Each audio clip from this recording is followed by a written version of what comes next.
Hello friends, welcome back to my channel. இன்றைக்கி நம்ம சேனலில் கஷ்டப்பட்டு மாவரைச்சி ஒரு நாள் ஃபுல்லாக நம்ம புளிக்க வச்சு இட்லி ரெடி பண்ணுவோம். அப்படி இட்லி ரெடி பண்ணுறதுக்கு பதிலாக இப்போ நம்ம டக்குன்னு 30 நிமிஷத்தில் இட்லி நம்ம ரெடி பண்ணிடலாங்க. வாங்க எப்படி பண்ணு வீடியோக்குள்ளே போய் பார்க்கலாம்.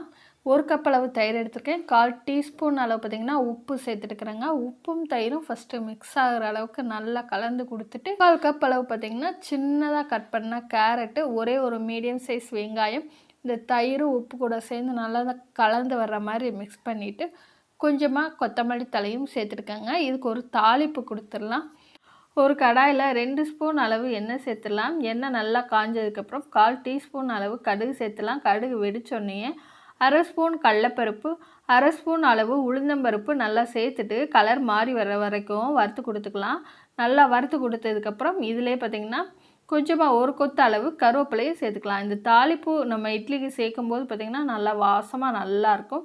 ஸோ அதனால் இந்த மாதிரி கொஞ்சமாக தாளிப்பு சேர்த்துக்கோங்க. இதில் தேங்காய் தேவைப்பட்டால் நீங்கள் தேங்காய் கூட சின்னதாக கட் பண்ணி சேர்த்துக்கலாம்.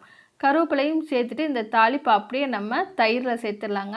இந்த கேரட்டு, வெங்காயம், தயிர் சேர்த்து மிக்ஸ் பண்ணி வச்சுருந்தோம்ல, அந்த மிக்ஸில் இதை ஊற்றிடலாங்க. இந்த தாளிப்பை ஊற்றினதுக்கப்புறம் 1 கப் அளவு தயிருக்கு 2 கப் அளவு சேமியா எடுத்துருக்கேங்க.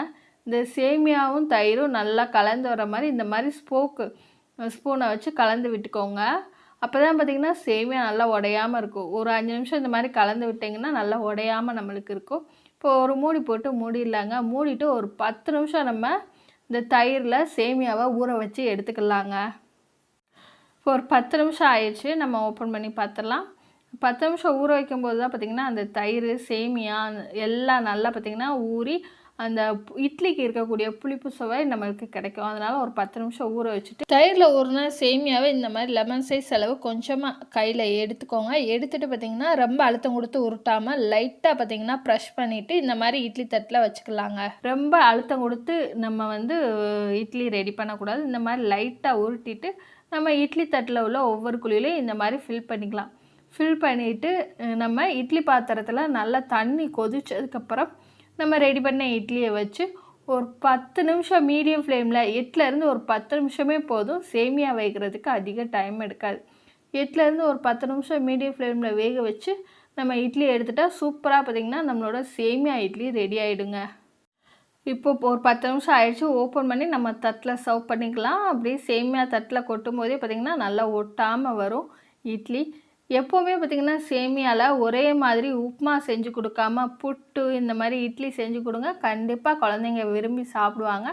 நீங்களும் இந்த சேமியா இட்லியை நான் சொன்ன அளவுகளோடு உங்கள் வீட்டில் ட்ரை பண்ணி பாருங்கள். ட்ரை பண்ணி பார்த்துட்டு எப்படி இருந்தாலும் உங்களோட ஃபீட்பேக்கை என்னோட கமெண்ட் பாக்ஸில் கமெண்ட் பண்ணுங்கள். உங்களுக்கு இந்த ரெசிபி பிடிச்சிருந்தால் லைக் பண்ணுங்கள், ஷேர் பண்ணுங்கள். மறக்காமல் என்னுடைய சேனலை சப்ஸ்கிரைப் பண்ணிக்கோங்க. நம்மளோட சுகம் ஃபுட் ப்ராடக்ட்லேருந்து 33 சிறுதானியங்கள் சேர்த்து ஹெல்த் மிக்ஸ் சத்தமாக ரெடி பண்ணி கொடுத்துக்கிட்டுருக்கோம். மில்லட், ஆட்டா மாவு, சப்பாத்தி மாவு உங்களுக்கு தேவைப்பட்டதுன்னா ஸ்க்ரீனில் தெரியுற வாட்ஸ்அப் நம்பர் ஹாய் மெசேஜ் அனுப்புங்க. நான் டீட்டெயில் எல்லாம் சென்ட் பண்ணுறேன்.